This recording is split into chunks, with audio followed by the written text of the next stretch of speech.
Man in his lifetime has built few things that can compare with the grace and beauty of a ship. A ship is a masterpiece of craftsmanship, design, and structural soundness, a testimony to man's engineering capabilities. But in the building of ships, man has gone farther than designing strength in her keel and power in her guns. He has given something of himself. He has lent dignity to his architecture. Whether the ship be a mighty attack carrier of today's modern mobile navy, or a four-masted brigantine schooner, there is a certain nobility about her.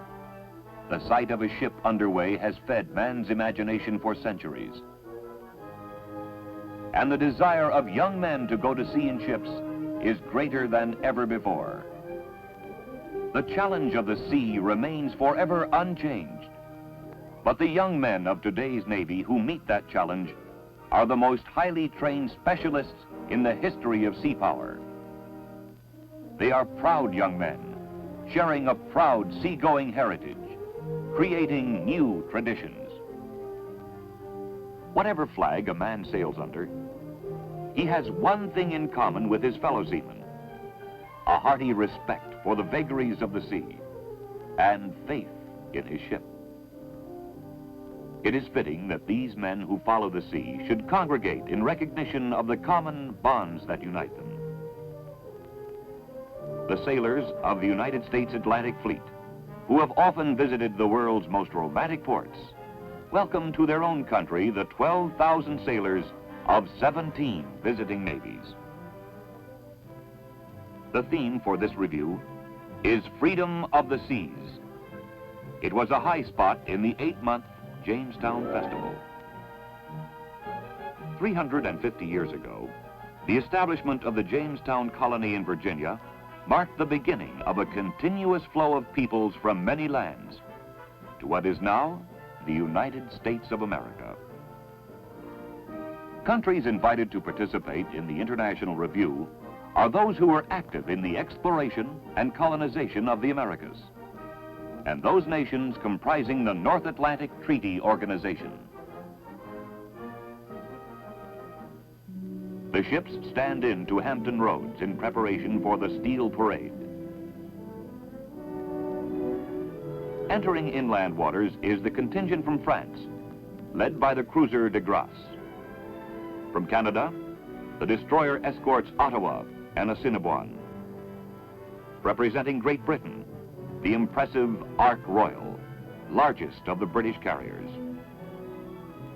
And from Spain is the colorful windjammer, the training schooner Juan Sebastian del Cano. A proud, graceful lady, she will bring to the review a nostalgic reminder of the days when canvas was king. As the ships arrive, pier space at the naval base at Norfolk is at a premium. But powerful Navy tugs, driven by the Navy's own traffic cops, skillfully nudge the giant warships into their berths. There are over 100 ships to be moored, including the United States participants. And the facility with which well-trained Navy men handle these ships of all sizes is a tribute to the teamwork and detailed planning characteristic of Navy men everywhere. Local yard tugs assist the 46,000-ton Ark Royal toward her assigned berth at Pier 5. Bucking a stiff wind and swift current, the Steel Lady is edged slowly into position. As the ships are berthed, each commanding officer is greeted by his personal host, usually an officer of the United States of equivalent rank. The host will be responsible for seeing to the needs of the guest ship. This will entail everything from provisioning and fueling to medical care and recreation. It seems that this young lady has taken it upon herself to act as hostess to the men of the Spanish brigantine. Displaying true Latin hospitality, these hardy canvas haulers spin yarns on the taffrail to the fascination of their visiting landlubbers. As a part of the official entertainment, Jose Greco and his troop perform aboard the Norwegian destroyer Trondheim.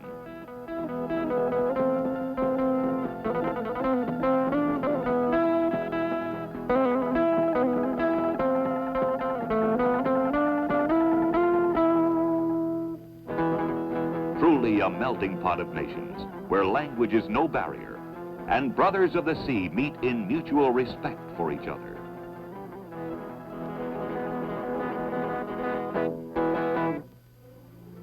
They are bound together by an organization for peace, and the sea is their common meeting ground. A Portuguese sailor, whose ancestors fished off the Grand Banks, gets checked out on modern mooring methods by an American white hat from Nebraska.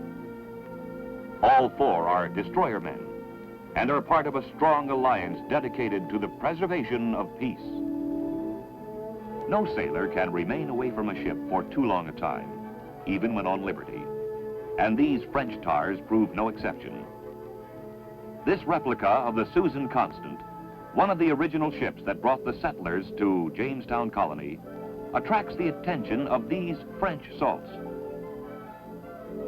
It is doubtful that these modern sailors have the agility for climbing the rat lines that their forefathers had, but the spirit is there just the same. At headquarters of the Supreme Allied Command, Atlantic, a more formal celebration is taking place. Coincidental to the International Fleet Review are the national holiday celebrations of both Great Britain and Portugal. On Great Britain Day, the Royal Marines present arms as the British flag is bent to the halyards. This annual event is in recognition of Her Majesty's birth and is celebrated by a day of parades and festivities throughout the United Kingdom. All ships present are full dress during these national holidays, and the fleet landing is a colorful sight as signal flags and pennants are hoisted to the forefront. One of the highlights during the week-long series of events is the dedication of the International Naval Review commemorative stamp by the Postmaster General. The aircraft carrier USS Saratoga is host for the historic event, and the Chief of Naval Operations is on hand. Early the following morning, mooring lines are slipped, and the ships move out to take station for the International Fleet Review. Anchored in 2 columns, the line of ships stretches out for 14 miles, awaiting the reviewing party. The reviewing officer, the Secretary of Defense, is embarked in the reviewing ship, the Navy's modern guided missile cruiser, USS Canberra. Canberra is joined by her sister ship, the guided missile cruiser, USS Boston, with the Secretary of the Navy on board, and the tactical command ship, USS Northampton, with the Chief of Naval Operations as senior officer. Also present is Fleet Admiral William F. Halsey, who led the 3rd Fleet through the Central Pacific to victory during World War II.